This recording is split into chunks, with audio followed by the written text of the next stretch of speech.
Chapter 6. The Surprise Bookrest and the Dangling Penknife.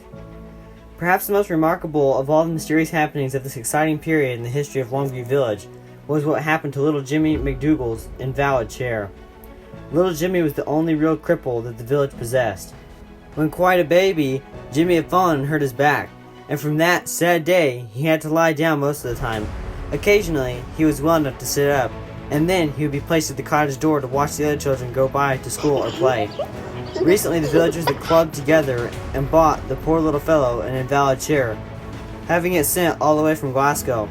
Jimmy was delighted, as well as he might be, but when the first enthusiasm passed off, he noticed one defect. There was no place to put his beloved books. He was a great reader, and as holding them up made him very tired, he could not read as much as he would like. Then came a day when his mother, going to the closet where the chair was kept, came running Jimmy with wonderful news that a neat little bookrest had been fixed to the chair during the night. Jimmy's pale little face beamed with joy when he saw it. It was just what he wanted. But who had done it? His mother did not know, nor did anyone else. It was just another mystery. Of course, Roy heard about the affair and talked it over with Oscar and Bruce. But that was as far as it got. Roy did suggest organizing a search, and to this the other two gladly agreed. But when it came to planning details as to where to search and what to search, all three were silent. Roy did quietly suggest the cave, but as Oscar said, it did seem foolish to go to the cave to find the origin of little Jimmy's bookrest. "Well, I have an idea," said Roy, just as he was about to leave. "Tell me what you think of it." "What is it?" said Oscar. "One question first. Is Rob McCullem any good at carpentry?" "Well, his father's the only carpenter in the village." "Why?" "Do you think he—" asked Roy slowly. "What a good idea!" shouted Bruce, interrupting. "Splendid!" said Oscar. "Let's go and ask him point blank if he did it." "No," said Roy. "It would be far more fun to catch him red-handed. You leave it to me." "All right, Mr. Detective," laughed Bruce. "When you catch him, mind you blowing your whistle and we'll come along with the handcuffs." Then, all laughing heartily, the three separated. The clock spring incident Roy did not mention, nor the footsteps he had seen in the mud outside of Dr. McGregory's manse.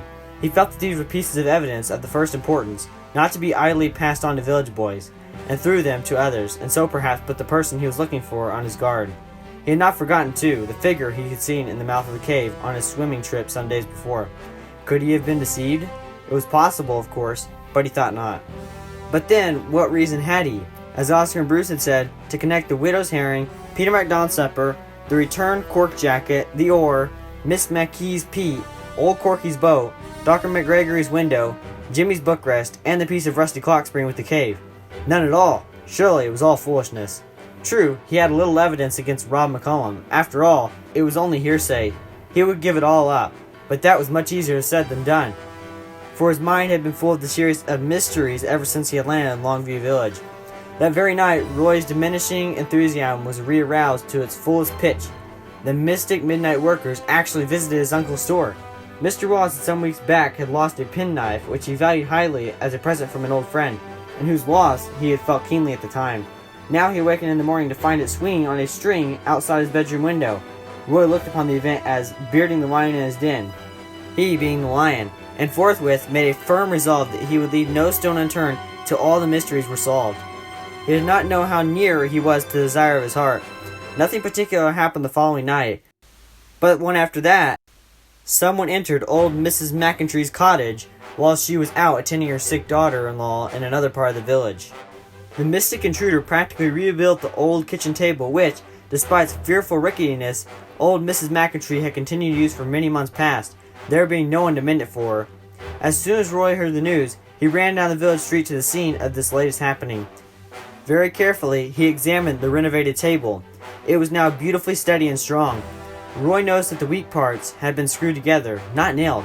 Doubtless, he thought, this was to avoid making any noise that might have been heard by neighbors, though the nearest cottage was, he observed, fully 100 yards away. Suddenly, he gave an exclamation of surprise. "Why, look," he said, "this middle board isn't screwed on. The holes are made, but Phil, it's quite loose." "Well, so it is, I declare," cried old Miss McIntry. "Now I wonder why the good angels left that and didn't finish the job." Mrs. McIntry was a firm believer now, as were most of the villagers, that the angels were behind all these kind deeds. "I know," cried Roy. "Whoever did it was disturbed in his work before he'd finished, or else he hadn't enough screws."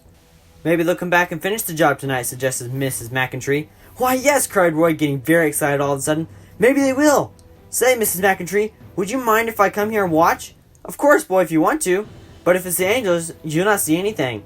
But maybe it's human angels, said Roy with a smile. Anyhow, I'll be here about 10 o'clock and wait in the shed in your yard. Then you leave the front door open a little way and bring the table right up to it, so whoever comes will see at once and be tempted to finish the job. I'll have my flashlight ready to shine on them immediately I hear footsteps. Obtaining his father's permission to stay on late, Roy returned to Mrs. McIntree's home and hid himself in the shed where he had a clear view of her front door.